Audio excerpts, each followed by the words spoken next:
John Updike, A Story of Success. John Updike was born March 18, 1932, in Reading, Pennsylvania. He grew up in Shillington, which is the setting of many of his stories. He did not have siblings, but lived with his father, who was a high school science teacher, and his mother, who was an aspiring writer. His favorite genres to read growing up were mysteries and comedy. Updike always excelled in school. He graduated high school as the president and valedictorian of his class. Fun fact, John Updike was a Pisces. Pisces are known to have great imaginations and be very creative. This is aligned with his successful career as a writer in the creative writing and fiction fields. For 3 summers after high school, Updike worked as a copyboy at Reading Eagle newspaper. He even eventually published works of his own there. He received a scholarship to Harvard and majored in English. There, he wrote comics and stories for the Harvard Lampoon humor magazine. While in college, he married Mary E. Pennington, a fellow student. In 1954, he graduated summa cum laude. That same year, he sold a poem and short story to the New Yorker magazine.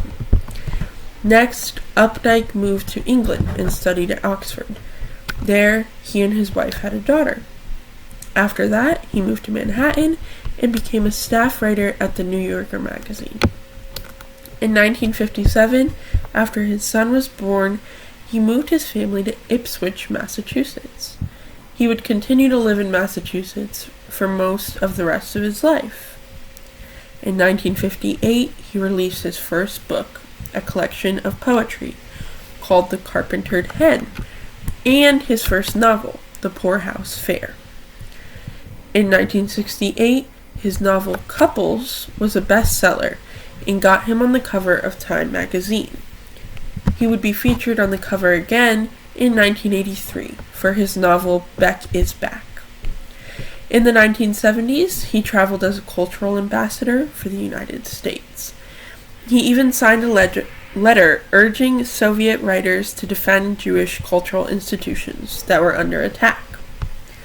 In 1976, he separated from his wife and moved to Boston, where he taught at Boston University for a few years.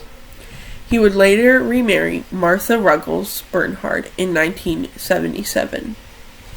Updike would go on to release many works and win many awards during his life, before he passed away from lung cancer in 2009.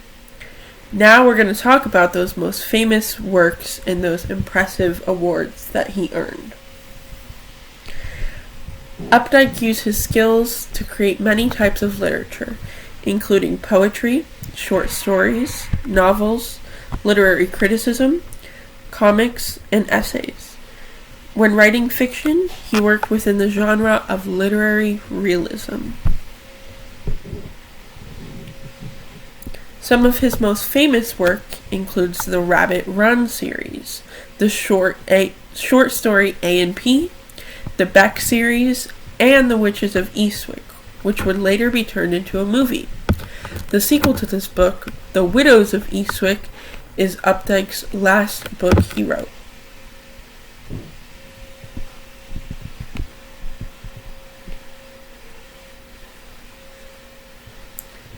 Updike is one of the most accomplished authors in American history. So if I was to list all of the honors he has received, we would be here a while. In addition to the rest of the ones listed here, Updike is most famous for winning the Pulitzer Prize for Fiction twice. In 1982, he won the award for Rabbit is Rich, and in 1991, he won it for Rabbit at Rest. He is one of only 3 authors to win the award twice.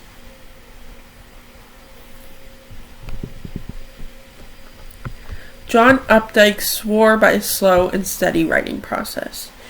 He felt that the only way to accumulate a good piece of writing was to write a little each day. He even went as far as to rent a one-bedroom apartment in the city where he could go and write for a few hours each morning, 6 days a week. He stuck to the schedule for most of his life. His favorite things to write were poetry and short stories because they were satisfying and over the quickest.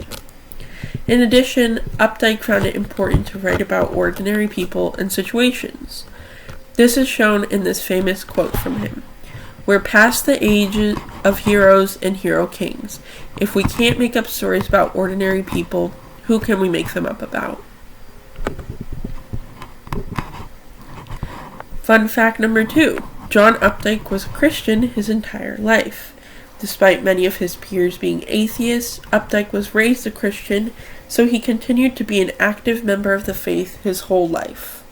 He was quoted as saying, "Sex, art, and religion are the 3 great secret things in human experience."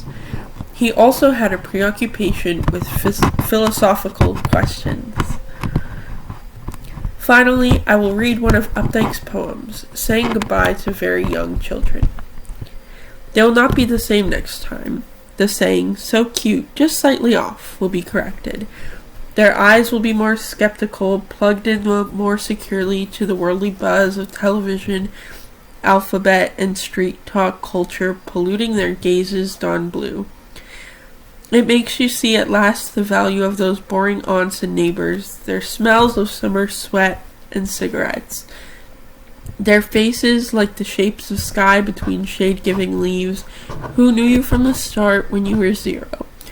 Cooing their nothings before you could be bored or knew a name, not even your own, or how this world brave with hellos turns all goodbyes." Why should you study Updike? It is important to study Updike because he had a great influence on modern American literature. His massive success makes him a significant author to study if you plan on pursuing writing as a career. However, even casual readers can benefit from studying Updike because his realistic and detailed writing makes for very interesting pieces. Studying Updike can improve a student's writing because of his teaching of structured habits and his ability to turn ordinary subjects into classic novels.